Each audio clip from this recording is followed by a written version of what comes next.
कार्तिक पूरी तरह से टूट चुका था। हवस की आग ने उसे जला दिया था। अब उसकी जिंदगी के अगले कई साल जेल की सलाखों के पीछे गुजरेंगे। हवस की इस आग में उसके सपने, माँ बाप के अरमान सब भस्म हो गए। उसका दिल बार बार बस यही सोचता कि काश वो अपने मन को हवस के दलदल में न फंसने देता और अपनी पढ़ाई लिखाई पर ध्यान देता। 6 महीने पहले की ही तो बात है। कल्पना गुमला से रांची आई थी। कार्तिक की उससे कॉलेज में जान पहचान हुई थी, जो धीरे धीरे दोस्ती में बदल गई थी। कार्तिक कल्पना के साथ कभी फिल्म देखने जाता तो कभी पार्क में घूमने। कल्पना हर बात में, हर काम में उसका साथ देती थी। गांव से आई कल्पना भोली भाली लड़की थी। कार्तिक उसकी हर इच्छा पूरी करता था। मोटरसाइकिल से घुमाना, सिनेमा दिखाना, होटल में खिलाना, गिफ्ट देना, सब कुछ। पर उसके मन में कभी भी कल्पना के प्रति प्यार नहीं था। वो तो बस उसके गदराए बदन का मजा लेना चाहता था। पर शायद कल्पना इसे प्यार समझने लगी थी। जब कार्तिक को लगा कि कल्पना उसके प्रेम जाल में फंस चुकी है, तो उसने धीरे धीरे अपने पर फैलाने शुरू किए। पहले हाथों से छूना, फिर चूमना, गले लगाना और धीरे धीरे सब कुछ। यहां तक कि पार्क के कोने में उसने कल्पना के साथ हर तरह का शारीरिक सुख भोग लिया था।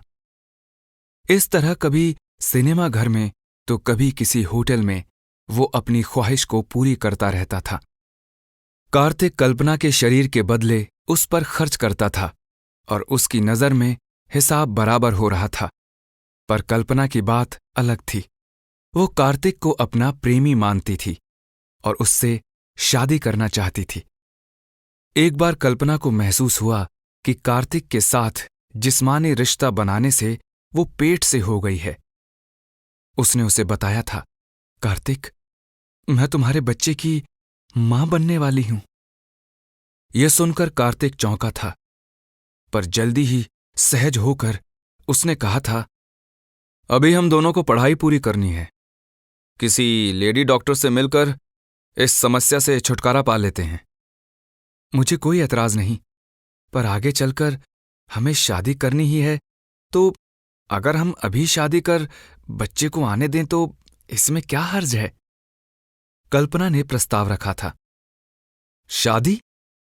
कार्तिक चौंका था, पर यह सोचकर कि कहीं कल्पना का शरीर दोबारा ना मिले, इसलिए बोला था, अभी पढ़ाई, फिर करियर, उसके बाद शादी। कल्पना ने इसे शादी की रजामंदी मानकर लेडी डॉक्टर से मिलकर बच्चा गिरवा दिया था।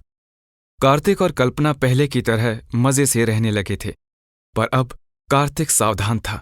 बच्चा न ठहरे, इसके लिए वो उपाय कर लेता था।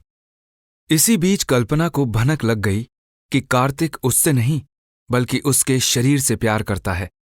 उसकी शादी की बात कहीं और चल रही है।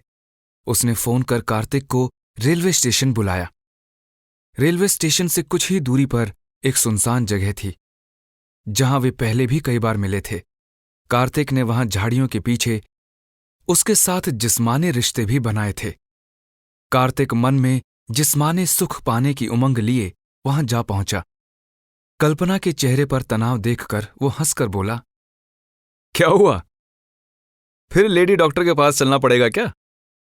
पर अब तो हम काफी संभल कर चल रहे हैं। हाँ? सीरियस हो जाओ कार्तिक, तुम मुझसे शादी करोगे ना? कल्पना ने उदास होकर पूछा था। पागल हो रही हो? अभी शादी की बात कैसे सोच सकते हैं हम? हाँ? कार्तिक जोश में आकर बोला था। कहाँ वो जिस्मानी मजा लेने की बात सोचकर आया था, कहाँ कल्पना उसे दूसरी बातों में उलझाए हुए थी। मैं अभी की बात नहीं कर रही, 4 साल बाद ही सही, पर शादी तुम मुझसे ही करोगे। मैंने तुम्हें अपना सब कुछ इसीलिए सौंपा है, कल्पना बोली थी। दोस्ती अलग चीज है, शादी अलग चीज है। मैं तुम्हारी दोस्ती की कीमत अदा करता रहा हूं, शादी की बात तो सोचो ही मत, कार्तिक ने बेरुखी से कहा था। उसका मन उचाट हो आया था, सारा जोश जाता रहा था। मैं अपना सब कुछ तुम्हें तुम्हारी कीमत के चलते नहीं, प्यार के चलते सौंपती रही, लेकिन मुझे नहीं पता था कि तुम मेरे प्यार को पैसे से तोल रहे हो। पर अगर तुम प्यार को पैसे से खरीद रहे थे तो मैं भी अपने प्यार को ताकत के बल पर पालूंगी। मेरे चाचा और मामा नक्सली हैं, जब चाहे तुम्हें और तुम्हारे परिवार को मिटा सकते हैं। कहते हुए कल्पना को गुस्सा आ गया था। कार्तिक कल्पना की बात सुनकर डर गया था। वो जानता था कि कल्पना जहां से आई है वहां नक्सलियों का अड्डा है। वो आए दिन नक्सली वारदातों की खबरें अखबार में पढ़ता था। कुछ दिन पहले ही कार्तिक के परिवार वालों ने किसी लड़की से उसकी शादी की बात भी चला रखी थी। उसे लगा अगर कल्पना जिंदा रहेगी तो रंग में भंग डालेगी।